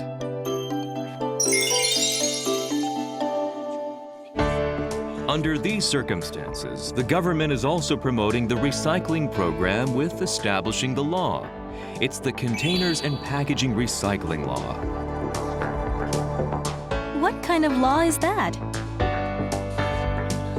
It's established as consumers, municipalities, business entities, and each and every person all have a role to play in cooperating actively to build a recycling-oriented society. Consumers undertake selective discarding of their waste. Municipalities undertake selective collection. Business entities try to reduce the containers and packaging and bear recycling obligation. The basic idea of this law is expressed like this.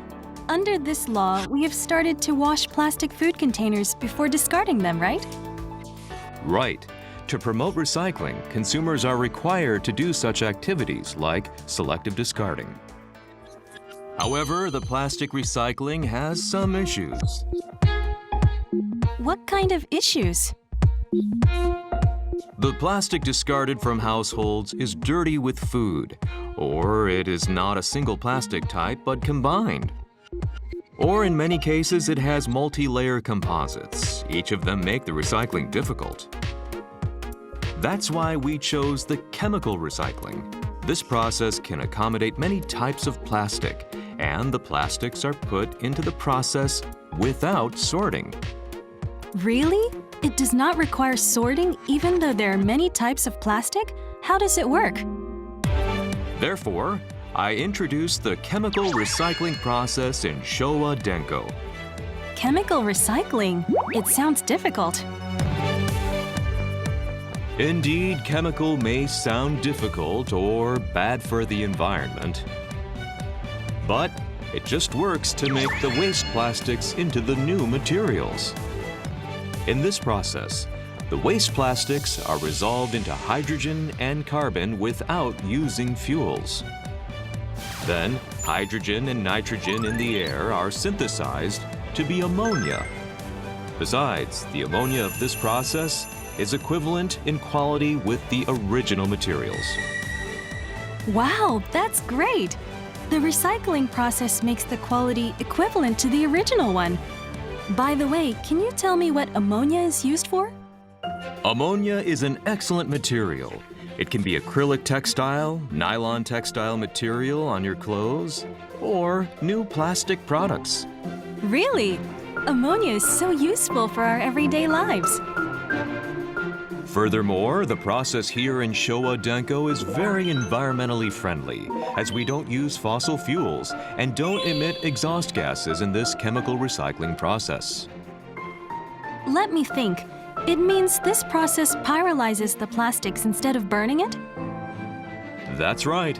That's why it's almost 100% recycling without loss. The chemical recycling process is amazing! I know, right? Now let's move on to the recycling process. First, the waste plastics from households are collected by municipality, then transported to Showa Denko. After arriving at Showa Denko, the waste plastics are put into the facility, crushing and forming. The waste plastics are finely crushed. Not only crushing, the foreign materials can be removed in this facility. Then, through the forming machine, it's made into refuse plastic fuel, RPF. At the second plant, put RPF into the gasification furnace with 2 different temperatures. In the first lower temperature furnace, RPF is gasified by 600 degrees Celsius heat, and we remove foreign materials from the bottom of the furnace. Then, in the higher temperature furnace, produce the synthesis gas, mainly consisting of hydrogen and carbon monoxide. Now the plastics become gas. Wonderful! You see, further steps to refine the gas and forward it to the CO conversion system. CO conversion? Refined gas contains carbon monoxide. By reacting with steam, CO is changed into hydrogen and carbon dioxide in the system. This carbon dioxide will be utilized to liquefied carbon dioxide or dry ice in a valuable way. In the final step in the ammonia plant, react hydrogen with nitrogen, then produce ammonia. Ammonia made in Showa Denko work as a product name, EcoAN, to be used for the textile materials, nitrogen fertilizer, plastic products, drugs or foods. Also to be made for NOx removal agent at the power station, ammonia works in variable ways for your comfortable life. The plastics discarded from households make our lives more comfortable in this way. That's right. Please remember that you can make waste into resources by selective discarding. Do you have a better understanding of chemical recycling? If you discard the plastic selectively, you can make the resources to be kind to the earth. So, we would like you to make the effort to recycle together. Your effort is always appreciated, not only for us, but also for the future of our Earth. Let's make a more eco-friendly, recycle-oriented society together.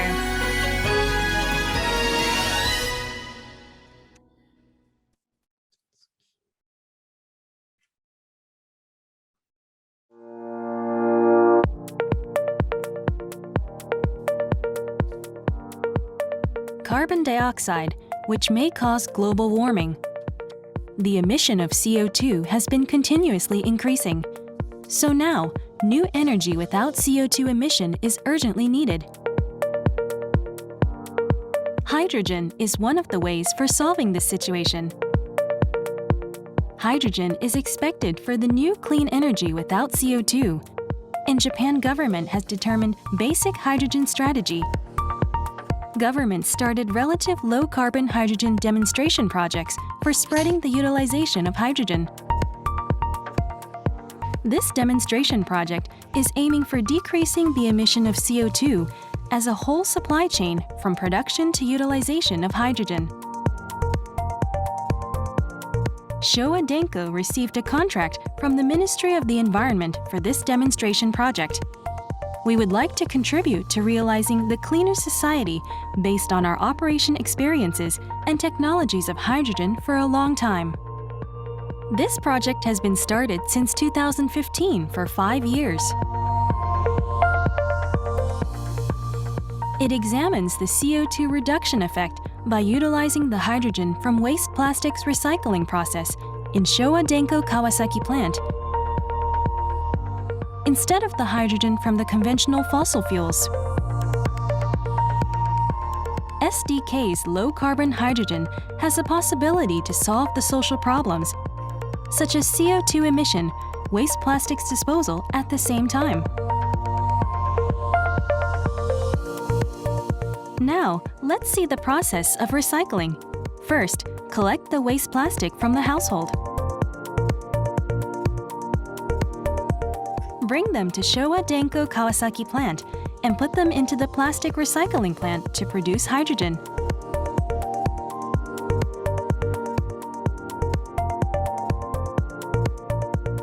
Hydrogen is transported by trailers or pipelines. And hydrogen is utilized as electricity and heat through fuel cell systems or is put into fuel cell vehicles at hydrogen stations.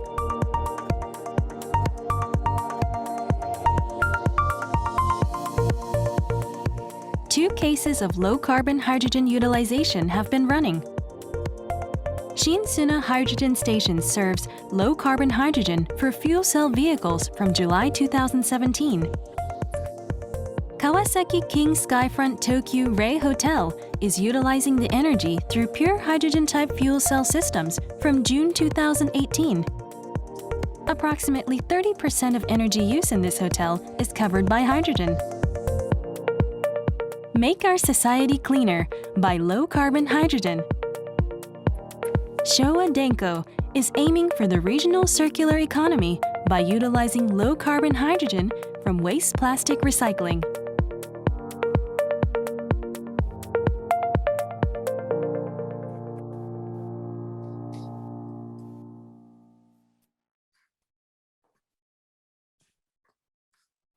How was it? Well, that is fantastic. And today, well, we have actual people who are engaged in this excellent efforts. First, I would like to invite Abe-san from Showa Denko Group. Abe-san is the one who is actually presenting his group's efforts today. And then we are going to have, I am going to be the consecutive interpreter for his speech, for his speaking in Japanese. And so I would like to convey his messages about the hydrogen promotion. Abe-san, じゃあよろしくお願いいたします。わかりました。Nice to meet you. 私は、昭和電工の阿部と申します。先ほどのビデオの内容を少し補足させていただきます。I am Abe from Showa Denko. I would like to also supplement for the information provided by the video. よろしいですか？はい。次のページ行っていただいていいでしょうか？はい。こちら、昭和電工グループの紹介になります。1939年に会社が設立されて、80年。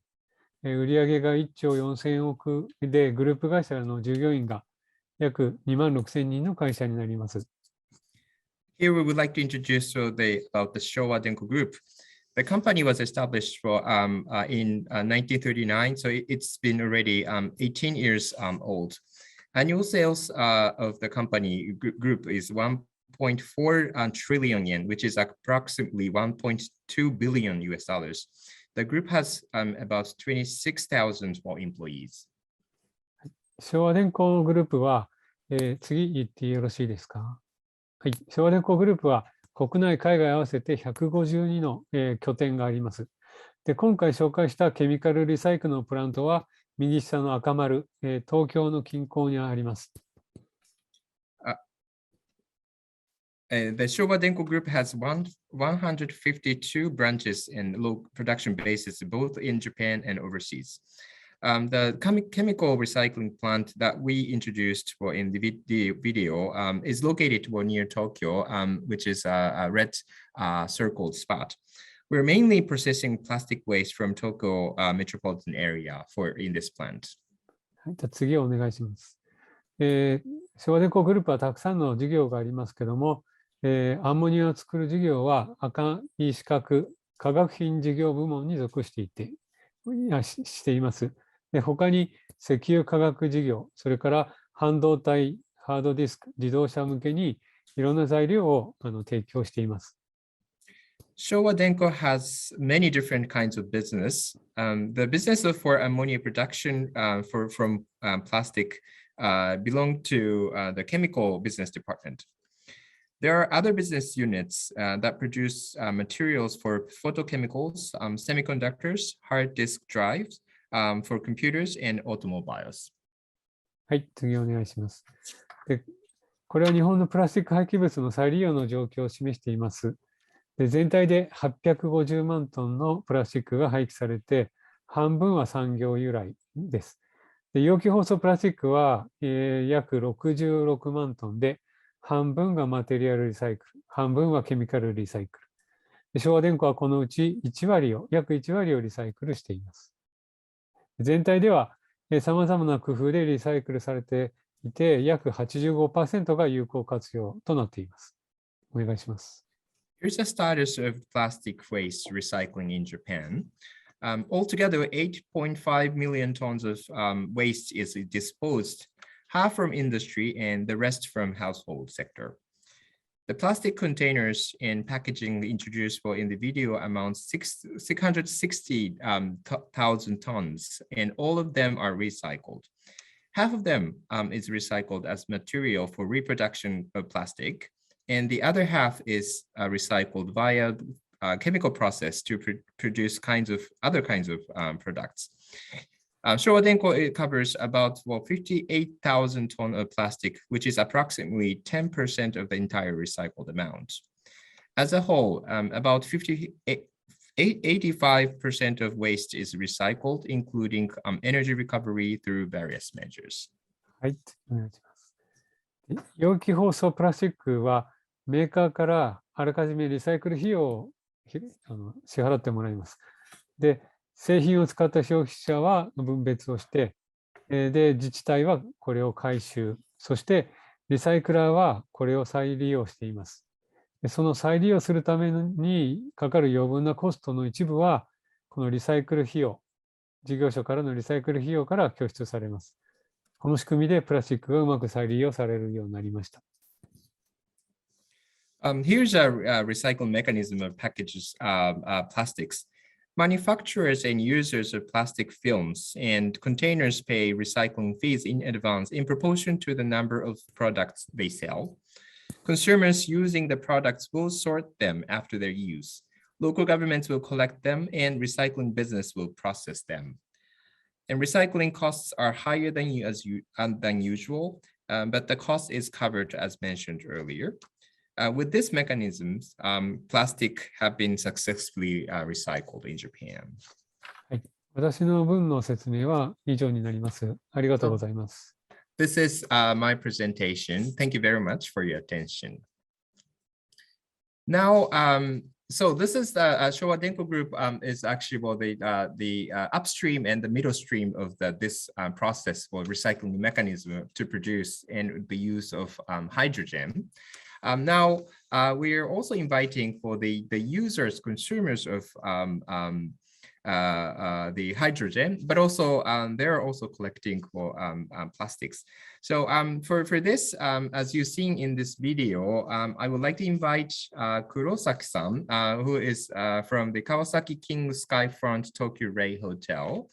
Kurosaki-san, こんにちは。よろしくお願いします。よろしくお願いいたします。じゃあスライドを移します。それでは川崎キングスカイフロント東急レイホテル黒崎と申します。よろしくお願いいたします。ホテルでのですね、水素活用法についてお話をさせていただきます。ホテルでの取り組みは水素を利用した川崎市内でのサプライチェーンの構築が目的となっています。水素は先ほどこの前にプレゼンテーションがあった昭和電工からですね、プラスチック、使用済みのプラスチックを利用して昭和電工に送り込まれたものをですね、アンモニアを作る材料の副産物として水素が出ますので、その水素を分けていただいています。この水素はですね、昭和電工さんから 5.7 キロ地下のパイプラインを使ってホテルの前の水素燃料電池まで運び込まれています。で、運び込まれたこの水素をですね、酸素と化学反応させることによって電気と熱エネルギーに生まれ変わっています。昭和電工から運び込まれてホテルで電力に変わって全くこの CO2 を出さないという仕組みがですね、優れた点になっております。I would like to introduce about the how we use for hydrogen in our hotels. The aim of this activity's efforts is to build the supply chain of using hydrogen in Kawasaki City, where the hotel is located. The raw material of hydrogen is used from used plastic from Kawasaki City. This plastic will be brought to Showa Denko in Kawasaki City, and in Showa Denko, hydrogen is produced as a byproduct of ammonia. And I'm getting from this area where we are receiving hydrogen. This hydrogen is transported from Showa Denko to the hotel via underground pipeline, which is about 5.7 kilometers away, connecting between the factory of Showa Denko and the hotels. And the hydrogen fuel cell is actually located in front of the hotel. The hydrogen is then converted into electricity and also thermal energy by chemical reaction with oxygen. So it is characterized that this efforts is helping us not only emitting CO2 but also replacing the grid electricity at the hotel. Next, please. 次お願いします。はい、続いてになります。これはホテルで水素由来の電力を利用してリーフレタスを水耕栽培を行っています。こちらも昭和電工さんの技術を利用しています。こちらはですね、通常の畑の育成の2倍のスピードで育ち、通常よりも大きく苦みの少ないレタスが育っています。レタスは120株栽培されていて、毎週金曜日に40株ずつ収穫されて、これをですね、朝食のレタススープとして提供しています。この取り組みを行うことにより、ホテルにお越しいただくお客様に水素電力をより身近に感じていただき、自分たちの捨てたプラスチックがレタスに生まれ変わるという循環型の取り組みを分かりやすく説明できるようになりました。The hotel uses hydrogen-derived electricity to produce like a hydroponically cultivated leaflets, the lettuce. Using Showa Denko's high-speed cultivation method, it grows as twice as the speed of the cultivation in the usual field cultivation. And lettuce is grown with less bitterness. Lettuce is also cultivated for 120 strains, and 40 of them, those are harvested every Friday. And it's served as a lettuce soup for Saturday breakfast. By implementing this initiative, customers will staying in our hotel will feel closer to the utilization of the new technology of hydrogen power. We made it easier to explain about the circular economy, circular approach of discarded plastic to hydrogen and then to the lettuce. 次お願いします。1年間の水素の供給による発電はホテルの総電力の約 30% になっています。1日の発電量は約 1500kW で、こちらは4人家族の約110世帯分に相当しています。これによる CO2 の削減効果としては、年間580トン、杉の木で約47600本分に相当していると言われています。こちらが私どものホテルでの水素としての取り組みになっております。The electricity generated by the hydrogen supply from Showa Denko for 1 year accounts for about 30% of the hotel's total electricity consumption. The one day, in 1 day, it generates about 1,500 kilowatt hours, which is equivalent to about 110 households for 4 families, for members of families. This reduction impact is equivalent to 58 tons of CO2 tons, and also 47,600 number of cedar trees annually. So this is an initiative implemented for the green hydrogen in our hotel. Thank you very much for your attention. So this is the virtual tour we have demonstrated, and there are actually comments very interesting for those who want to stay in the hotel. Also, please send a message to us. If there's any question from the floor, we would like to take, but if I think there are actually some, but okay, only one question to the hotel and also the Showa Denko. Question is why did you start thinking about hydrogen? Well, this is quite new approach, so I would like to listen to your views. I think it's good hints for others. じゃあですね、ここで、昭和電工様と、それから、東急レイホテル様に、一つずつ、質問です。同じ質問でございます。そもそもなぜ、この水素、エネルギー、水素の活用をしようというふうに思ったか。もし、そのあたり、とても新しい取り組みだと思いますけれども、もし、そのあたりを教えていただければと思います。はい、安倍様からお願いします。では、私の方から、あくまで昭和電工としては、水素はアンモニアを作る原料として、そういう見方でしか今までは捉えていませんでしたけども、昨今の流れを受けて、逆に我々のその途中、アンモニアの原料としてしか見てなかった水素を、より社会でうまく活用できる方法はというふうに考えたときに、今回のレイホテルさんなどのと、ニーズがマッチしたということなんですね。ですので、これからこういった横にさらに広げていくというような取り組みは続けていきたいし、広げていきたいというふうに思っています。はい、ありがとうございます。ちょっと、通訳をさせてください。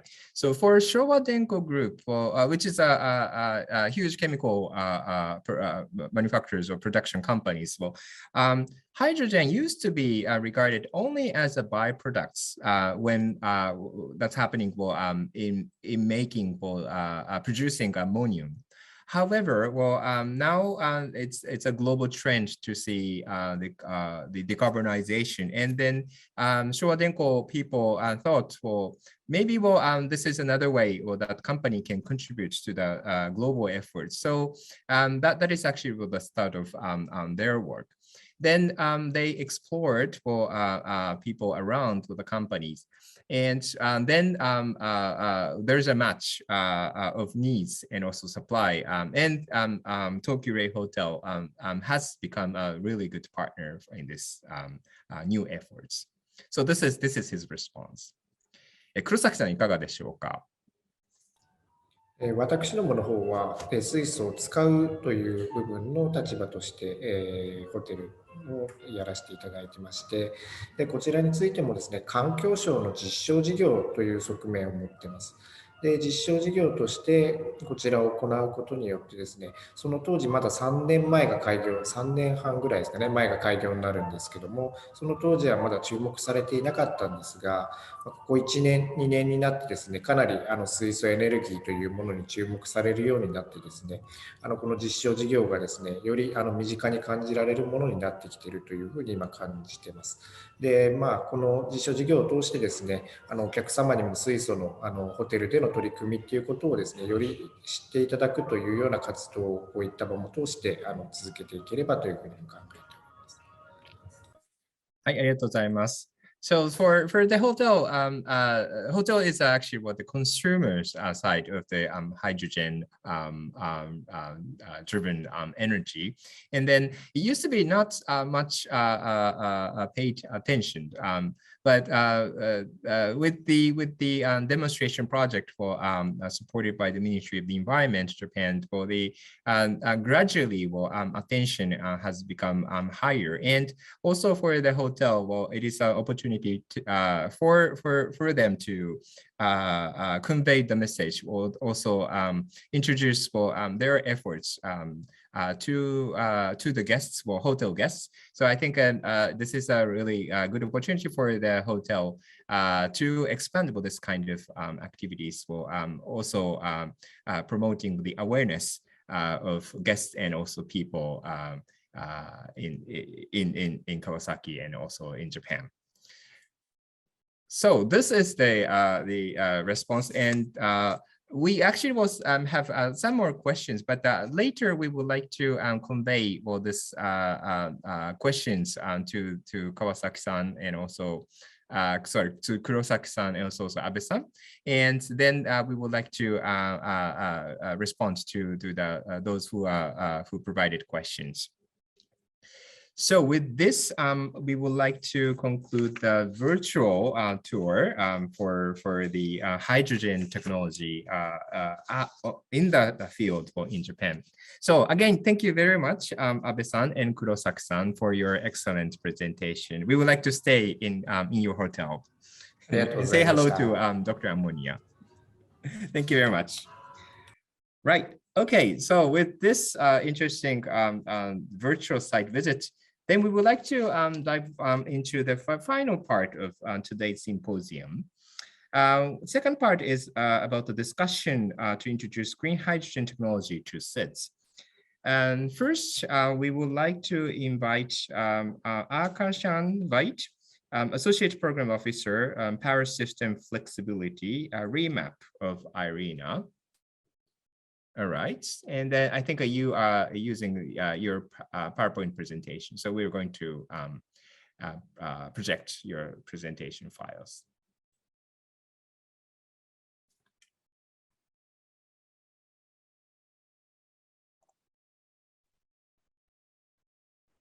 Okay, please go ahead.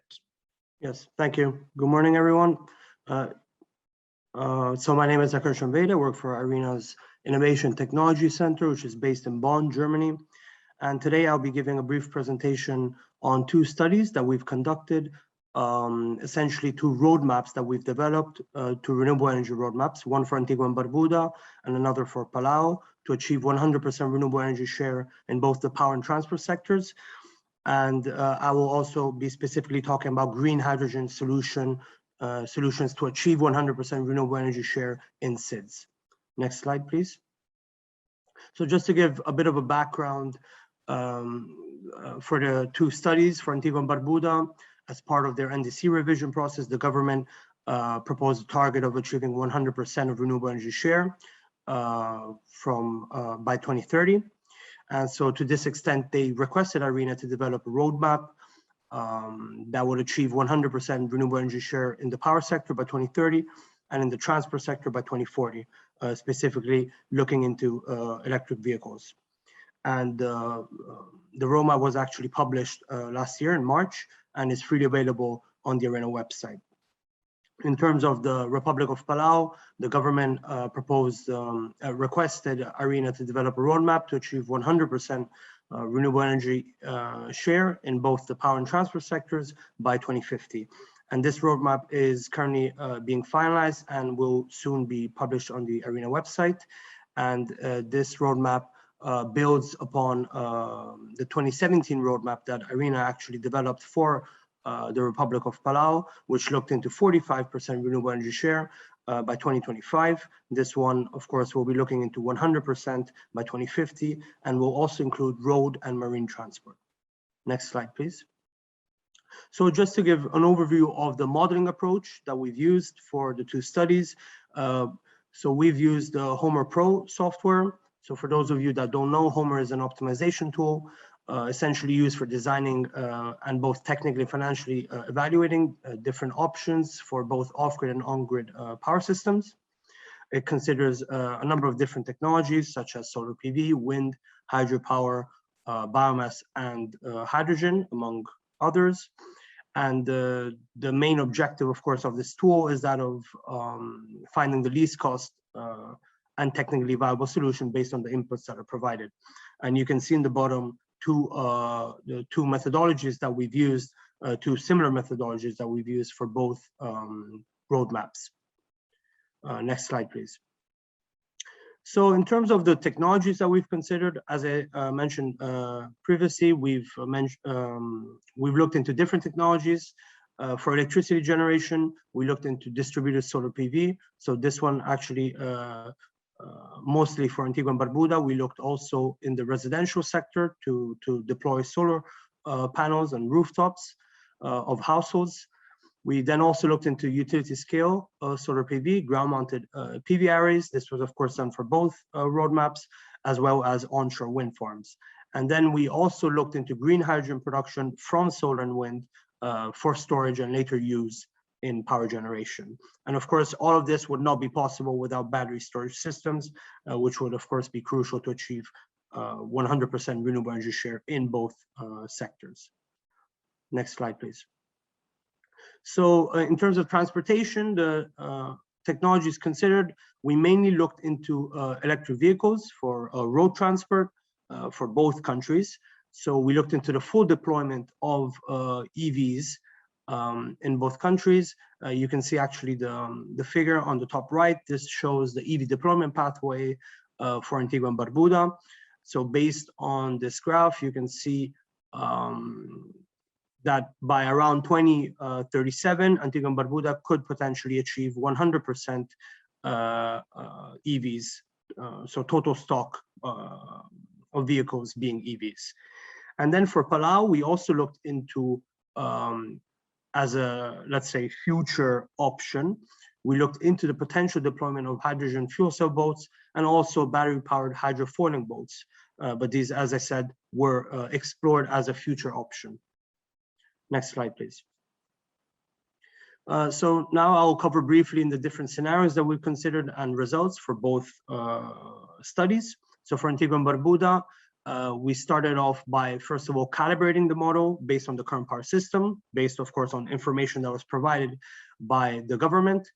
Once we had calibrated the model, we then prepared a secondary model based on the government plans to see how much renewable energy share could be achieved. And then we added additional renewable energy capacity to then see how the government could achieve the proposed target. So you can see 5 scenarios that were selected. We have an optimal system, which includes PV, wind, diesel, and batteries. We then also, under request of the government, also looked at the same scenario, but with deployment of EVs. And then we looked into 3 specific options for achieving 100%. One was without hydrogen, another was with hydrogen, and another also with EVs. Next slide, please. So this slide shows an overview of the results for Antigua and Barbuda. So based on our results, confirmed basically that the current power system of Antigua and Barbuda is currently dominated by fossil fuel generation, and that also based on the plans of the government, the renewable energy share would only increase to 9%. which is significantly far away from the proposed target. And so therefore, the recommended path forward would be that of the optimal system, which would allow the government to achieve about 90% of renewable energy share. And then the last 10% can be achieved using green hydrogen production.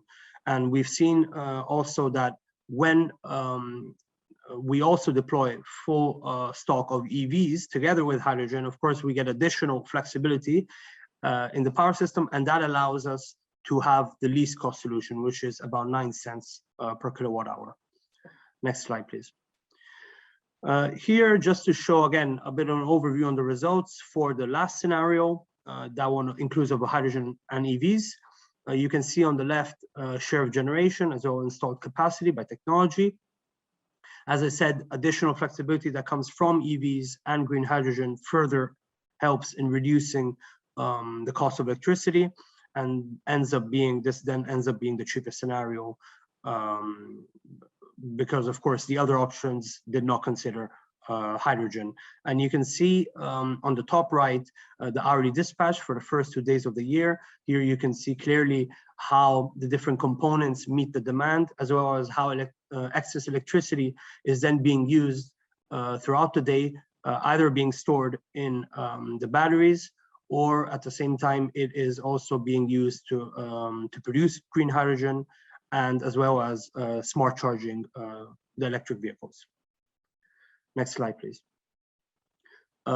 Yes, if you can click twice, yeah, once more. Yeah, so here just to show you the main components that we of course used in order to model green hydrogen production into Homer. We have, of course, the electrolyzer to produce hydrogen, the hydrogen tank to store it, and then the fuel cell to produce electricity from it. Next slide, please. So now I will just discuss briefly on Palau. The scenarios considered for Palau, again, similar approach to Antigua and Barbuda. We first calibrated the model based on the current power system. And then once we had that model, we then added more renewable energy capacity to achieve the optimal system. And then we looked, in this case of Palau, into 4 specific 100% scenarios, one with PV and wind, another with just PV, and another with hydrogen, and then hydrogen with EVs. Next slide, please.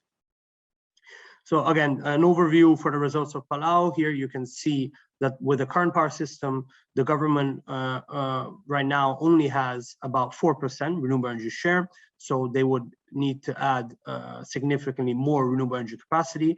With the optimal system, they can achieve, again, about 90%.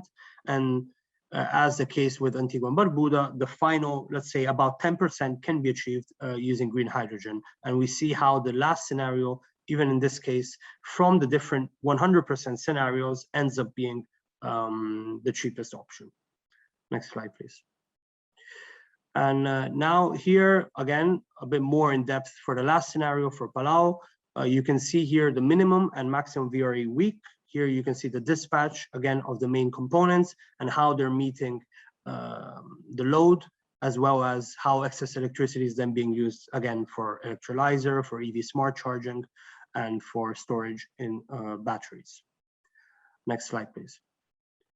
So just to conclude, so we've seen a combination of renewable technologies such as solar, wind, battery storage, and especially green hydrogen and EVs can not only, let's say, enable both of these countries to decarbonize electricity and their transport sector, but they can also it can also help them achieve the least cost system with a lower cost of electricity. And we've seen also with green hydrogen production that it can help in cost effectively achieving that last mile towards that 100% renewable energy share. And so in conclusion, increasing, of course, deployment of renewables needs to be, of course, coupled with the appropriate policies, regulations. And if this is the case, then this will not only be beneficial for the environment, but will, of course, also benefit the local economy by creating jobs and ultimately also reducing electricity costs. And yeah, that ends my presentation. Thank you for listening, and I'll be happy to answer any questions. Thanks. Thank you very much for your presentation. Well, you have clearly summarized for the actual laid out for the different aspects of introduction of renewable energy, first of all, but also the hydrogen mix. I think it's a good to start for this kind of discussion today. Also, we have invited Pacific and also the SIDS island countries to reflect on today's presentation, because I think some of them have already started, but some others are still thinking. But perhaps it's good to have reflections and also identify potentials for needs, also gaps, and also potential activities in collaboration. So for this, we would like to invite first Aquila Tawake from Pacific Community. Aquila, can I have your reflection on the discussion today? Thank you very much. Fellow participants, my name is Aquila Tawake, and I work for the Pacific Community based here in Sugiyama. And I have been asked to provide an overview of the hydrogen discussion and uptake and interest of the Pacific Island countries. Most of my colleagues will be speaking after me. I'm the Director General of the Ministry of Climate Change in Vanuatu and Islands. We would like to provide an overview across the region in the Pacific Sea. It's a very new idea when you talk about renewable energy, when you talk about hydrogen in the Pacific. It's a very new other renewable energy. For example, solar has been around for quite a while, and then many of the countries, that's the common sources of renewable energy in the Pacific. Bigger Pacific or relatively bigger Pacific Island countries. They have solar. They have common sources of renewable energy. In some countries, the bigger ones, they have more renewable energy mixed where they have wind and biomass and hydro and biogas as well, compared to the smaller countries. But in terms of the enabling environment in the Pacific, I think generally it's very new at the moment. And the enabling environment generally is not there, while the discussion and the interest have been solved by many of these countries, but the enabling environment is not there. And it will take a number of years for them to work with the partners like SIDS and IRENA, UNDP and others who are providing assistance on the to our members in terms of developing the necessary policies, strategies, and roadmaps to enable the transition from renewable energies, including hydrogen. That's the first one. Second one is the capacity challenges that we have. Normally, the capacity that we have in our country normally stretched. We don't have the capacity, and we often rely on development partners and donors to come in and assist our energy transition. If you, some of you will be aware that the energy transition in the Pacific is quite ambitious. Most of them, they are targeting 100% renewable energy by 2030 and by 2000. And then to realize that carbon, that transition, we can't do it ourselves. We have to work in partnership with our partners. And also the countries, they have a lot of questions in relation to hydrogen and the hydrogen technology that discussing today. Particularly the hydrogen technology, I know there have been some very good presentations in the previous session, but that answer was the hydrogen technology is still on research and development technology that can be used now. The other one is the use of green hydrogen. And some of the countries, they have the challenges of generating of energy renewables. And in order to, for example, the transition to electric, we need to have significant production of renewable energy. That requires significant amount of renewable in order to allow the transition to green hydrogen. That's another question. And as I said, to the SIDS and also to the Pacific SIDS. Another question that often comes up in our discussion is the affordability of hydrogen. And various and discussions whether it's affordable, and then the cost of electrolyzer is very high at the moment. Whether it will follow the trend of solar PV.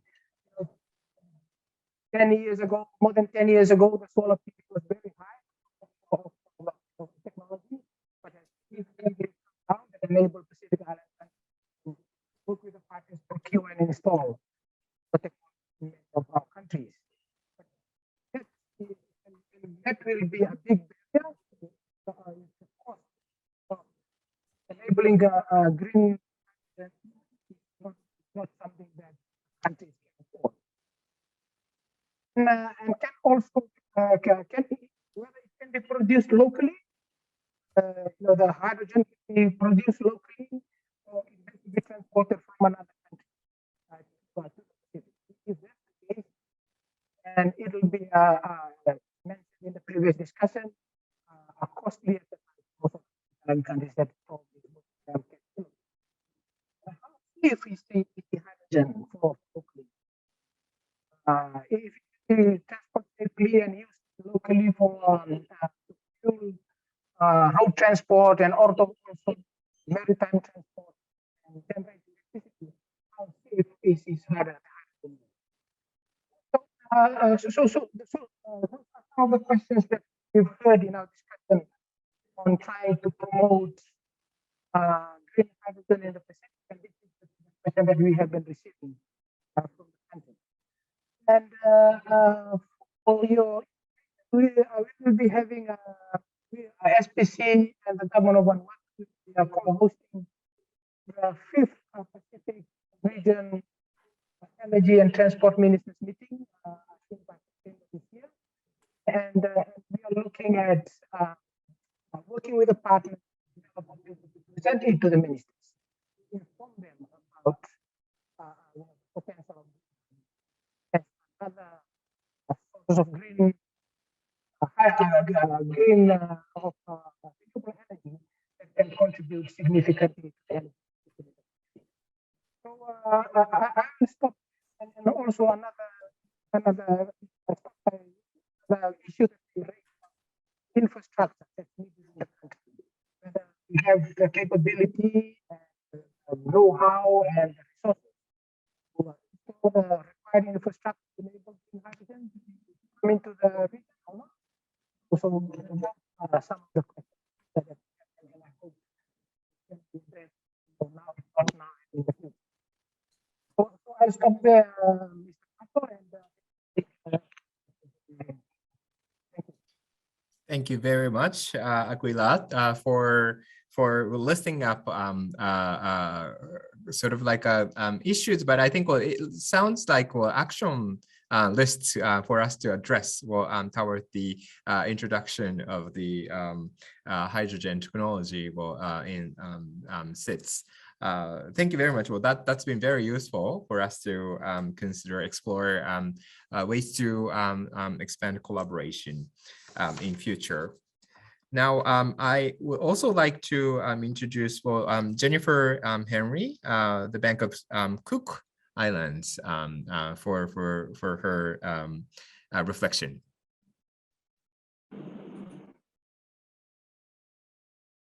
Kia ora, Kapalans, greetings to you all, and thank you for putting me on the spot last minute to join this symposium. I'm just really such unfortunate that we didn't get to hear Aquila's presentation. Unfortunately, the sound was rather distorted. So I hope if you did get a recording that could be sent through. I was very much interested in what Aquila did have to say. So from the Cook Islands, I've been asked to just make a reflection on the potential application of hydrogen technology in small island developing states such as ours. Looking at those videos, ours is so tiny compared to the production in the videos, with a total population in the Cook Islands of 14,500 people. That's nearly the equivalent of possibly the employees of some of those manufacturing companies. But nevertheless, the Cook Islands, as a member of the global community, has made very ambitious targets in our NDCs towards renewable energy, and has very much been pushing on that pathway. We have very low-lying coral atoll islands, some very small, very close to the water table, where we have renewable energy already. And of course, some of the challenges is storage. And there is potential that perhaps with support in regards to the next NDCs for the Cook Islands, that this may be a consideration with support to have more capacity and building and understanding. At the time that our renewable energy electricity chart was written, the modern technologies at that time considered did not actually include hydrogen. But, you know, as ADB has pointed out with their new energy policy, that as newer technologies are maturing that can contribute to the clean energy transition, I would say that there is potential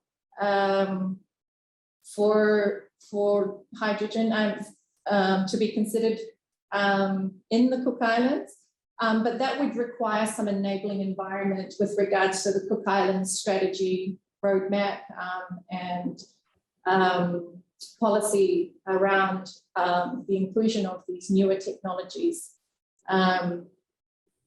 Our current implementation plans for renewable energy is in alignment with our National Sustainability Development Plan. And that got one of those goals is to ensure access to affordable, reliable, sustainable, modern energy and transport. So as the modern technology is introduced, certainly transition towards the new energy future, irrespective of what those technology gaps are at the moment, is potential if there is support for the necessary enabling environment and capacity building for our nation to be able to understand what that would look like in its pathway, in particular with regards to storage, particularly with regards to fuel cell. So, you know, for small islands, hydrogen to electricity without thermal conversion is far more promising for small islands. That's a personal viewpoint to put forward, and that's presently what I have to say on that. And I just found these presentations very interesting. And of course, as mentioned by Amit Jain in the World Bank, there is a lot to better understand with regards to what green hydrogen can provide, and you know, how much water we need on little islands that already have water issues and lack thereof. And so hence why I personally took a point out around the fuel cell being something of really high consideration, especially where for Cook Islands, as we move to renewable energies, one of our major challenges is the loss of energy that's not being used when it gets fed to the grid, and so the huge requirement for storage and what role green hydrogen can play for that extra piece, and what the energy management systems would need to look like, or what enabling environments we would need to stage out. We are presently a diesel-based fuel generation, so to move to natural gas, then blue hydrogen and green hydrogen, what phases we would need to go through. So very interesting. Thank you very much for including us. Thank you very much, Jennifer, for very valuable inputs to us. And I think I really agree that also we can also think about like how enabling environment should be created in partnership with SIDS existing policies, but also strengthening for the strategies and plans, and also the markets, infrastructure, and also establishing supply chains through collaboration, international cooperation. So thank you very much for your excellent feedback. Also, on the top of it, I would also like to introduce comments which was actually sent to me last night. Actually, he was originally planned to present his comments here, but unfortunately, he's unable to make it today. Mr. Joe Tuti Chilton, he's a Palau energy planner of the Republic of Palau. Actually, Joe Tuti was introduced by my very close friend. She's a UN permanent representative of Palau, Her Excellency Olau Uludung. If you are climate change negotiators, probably she knows you know very well about her.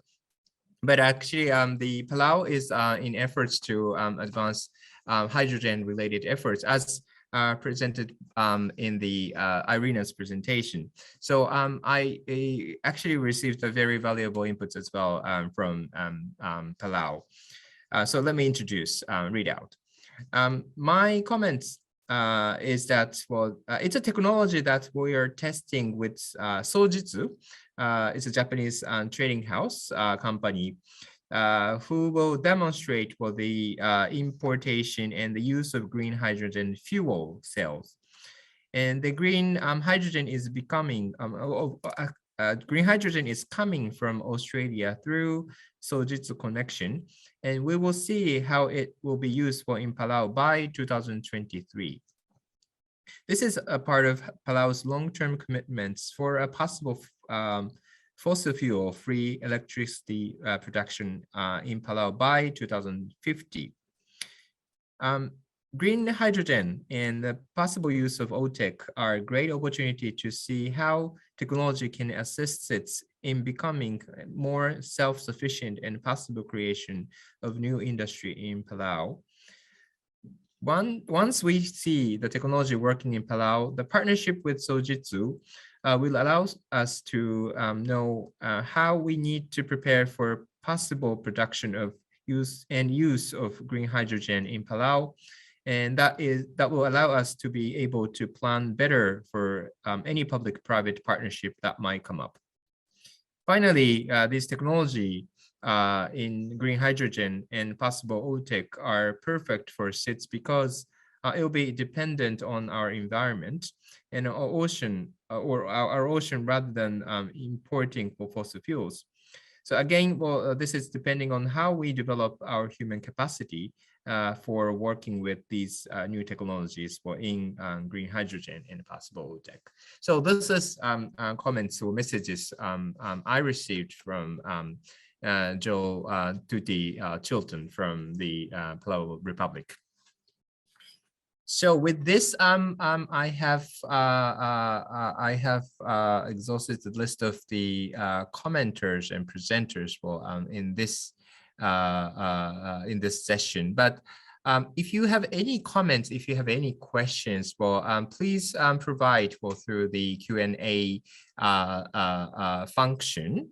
And then, because this is actually not the end of discussion, I think this is sort of the still we're in the beginning part of hydrogen talk in our international collaboration efforts. So please stay in our loop, and will let us continue our discussion even after this symposium.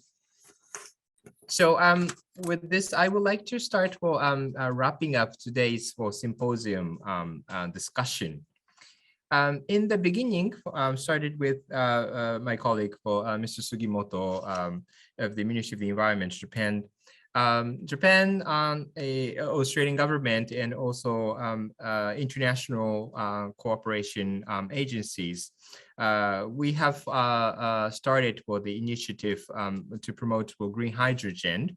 And there are lots of exciting efforts domestically in those countries, but also through international cooperation areas. Of course, technologies are quite important, but compared with the past, the technology regarding green hydrogen is surely within our reach. Well, it's not something really far away, far future technology. It's actually already around us. And also, we have seen some countries which are participating already in this kind of international initiatives, including SIDS. Some countries in Caribbean, and some countries in Pacific. And I think through their efforts in collaboration with international agencies, we will probably learn more about how enabling environment should be created. Because as Aquila and others already mentioned, it is not only about technology, but also about the national domestic system readiness for planning and strategies, and also market readiness.